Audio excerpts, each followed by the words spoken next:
I mean, that's where the logic goes with this thing, with the Bible. I guess it's Deuteronomy or Numbers.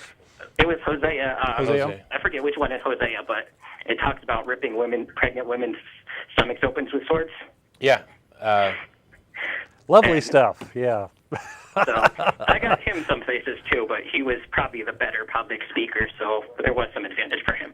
Yeah, and the important thing to remember, is that this idea of who won or lost a debate, that may matter in collegiate debates that are judged and scored and graded and things like that. I'll accept I'll accept almost any debate offer out there. And have accepted a couple, although we haven't done them yet. And I'll go into them knowing that I'm the underdog. I'm probably not going to convince people in the audience, just like I come on this show every week.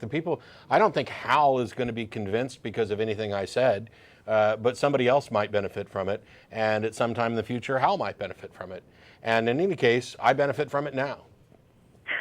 What I'm finding is that maybe not the people who are listening to it completely are, like, outside of my friends are finding any difference in their opinions, but some of my friends are now coming up and asking me questions that they would have never asked before. Well, good.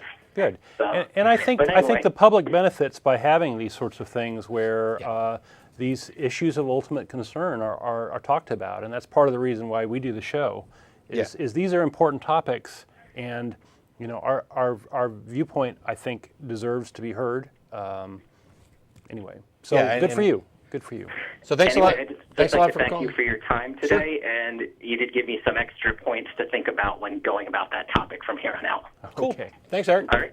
Have a good day. One of the things, this idea, or we get, I've been asked a number of times, why do you care? Why can't you just let people have their beliefs? People can have their beliefs. I'm not trying, I care because I care about whether or not something's true and because I care about the world that I live in, et cetera.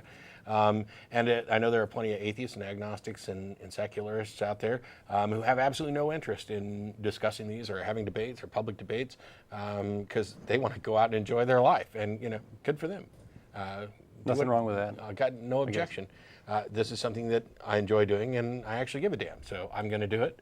Well, yeah, but aren't you? Doesn't this mean that you I don't know, secretly believe or something? Because why would you spend so much time talking about something that you don't believe in or whatever? And the answer is the reason I talk about it so much is because it's a real problem.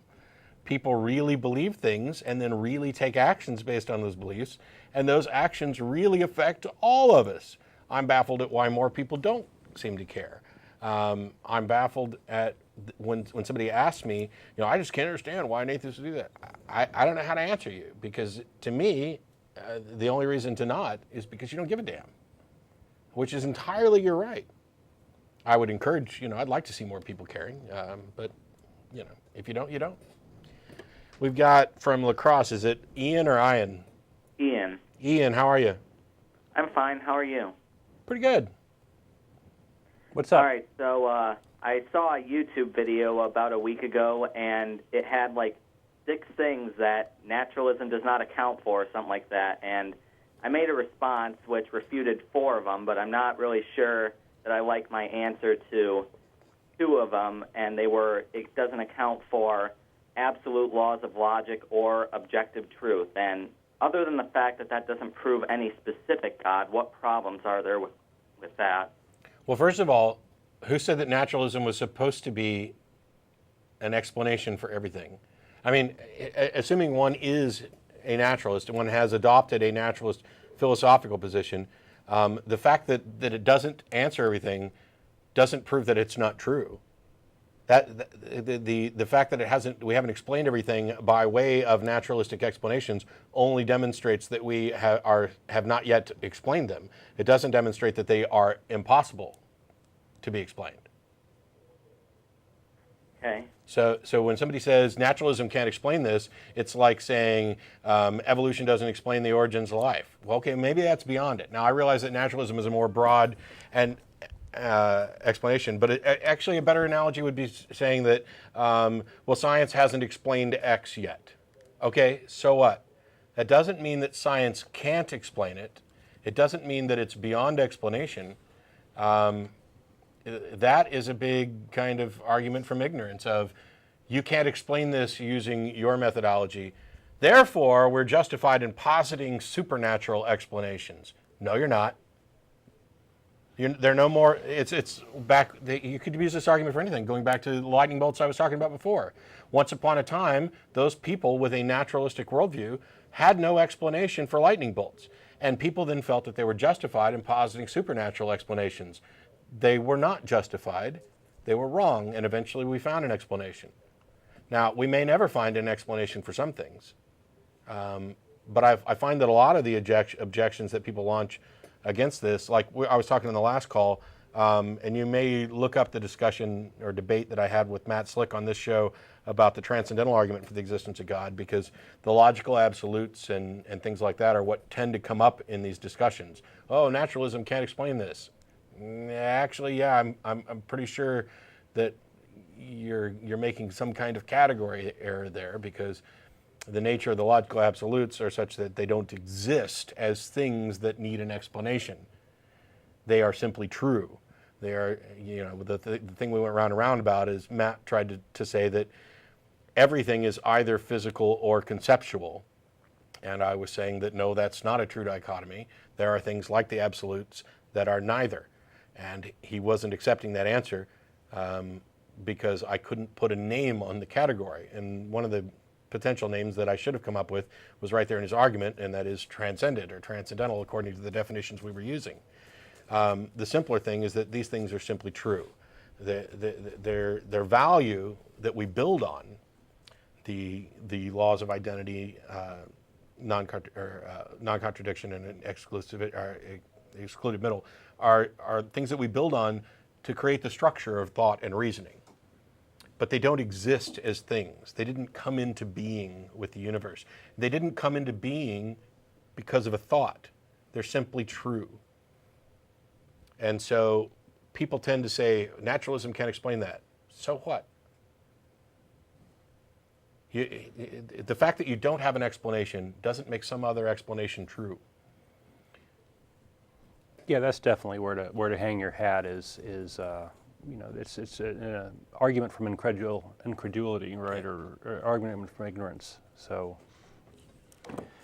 that's where a good place to stop, because you can get these logical things you can get wrapped around pretty easily by the theists, especially ones like Matt Slick, who kind of know all the rhetorical tricks and these sorts of things. So it's their burden of proof to say, hey, where did these things come from and how did they come about, and the fact that they're there is not necessarily a proof of God. So I hope that helps, Ian.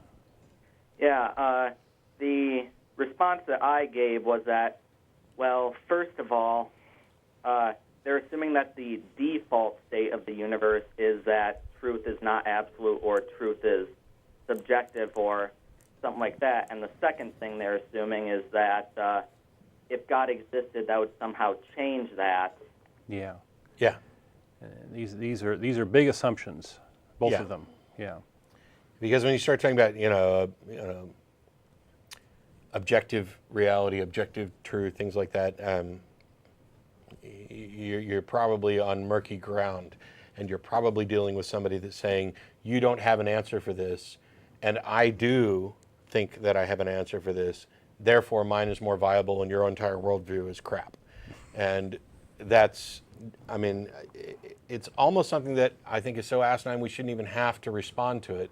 Unfortunately, as we saw with Hal and others who have convinced themselves that they're open-minded, that they are investigating using principles that are rational, when they hear something that confirms or is consistent with what they already believe to be true, they latch onto it.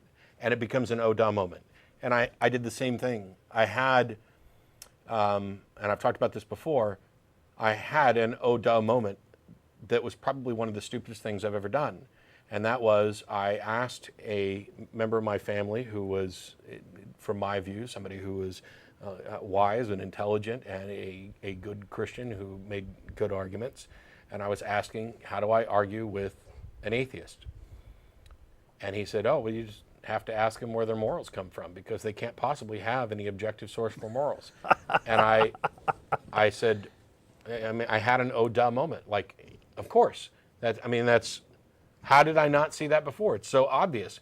And then I went out and used it. And boy, am I glad I did. You got smacked around probably. Yeah, I was. The difference, of course, being that once somebody made a demonstration of why that was one of the stupidest things anybody could say, I went, oh, yeah, how could I have been that dumb?